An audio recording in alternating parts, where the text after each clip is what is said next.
Hyderabad Uppal traffic police స్టేషన్లో traffic పోలీసులు అంతా కలిసి భోగి మంటలు వేసి పండుగ జరుపుకున్నారు. పోలీస్ స్టేషనే తమ ఇల్లు అని, అందుకే తాము పోలీస్ స్టేషన్లో పండుగ జరుపుకున్నామన్నారు ఉప్పల్ ట్రాఫిక్ సీఏ లక్ష్మీ మాధవి. ప్రజలందరి కష్టాలు భోగి మంటల్లో కాలిపోయి సుఖ సంతోషాలతో ఉండాలన్నారు. రాష్ట్ర ప్రజలందరికీ భోగి సంక్రాంతి కనుమ శుభాకాంక్షలు తెలిపారు. ప్రజలు ట్రాఫిక్ రూల్స్ పాటించి ఆయురారోగ్యాలతో ఉండాలని కోరారు ట్రాఫిక్ సీఐ.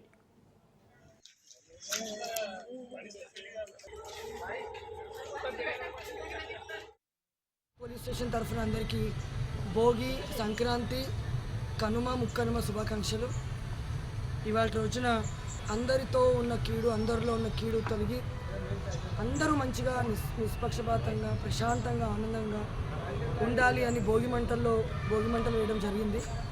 మా పోలీస్ స్టేషన్లో కూడా మేము భోగి మంటలు వేసుకున్నాము. ఎందుకంటే మేమందరం ప్రతినిత్యం రోడ్ల మీద ఉద్యోగం చేస్తూ ఉంటాము.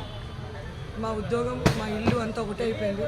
సో అందుకని మా పోలీస్ స్టేషన్లో మేము భోగి మంటలు పెట్టుకొని అందరం ఇక్కడే సెలబ్రేట్ చేసుకున్నాము. ప్రతి ఒక్కరూ ట్రాఫిక్ రూల్స్ పాటిస్తూ ఉండండి. ఈ భోగి అందరికీ ఒక లెసన్ కావాలి. అందరూ కీడు వదిలేయాలి. కీడు అంటే రాంగ్ చేసేదంతా వదిలేయాలి. కాబట్టి ట్రాఫిక్ రూల్స్ కూడా పాటించడం అనేది పాజిటివిటీ. కాబట్టి ఎవరైతే ఇప్పటిదాకా రూల్స్ పాటించలేదో భోగి మంటల్లో అన్నీ వేసేసి రేపటి నుంచి రూల్స్ పాటిస్తారని కోరుకుంటున్నాను.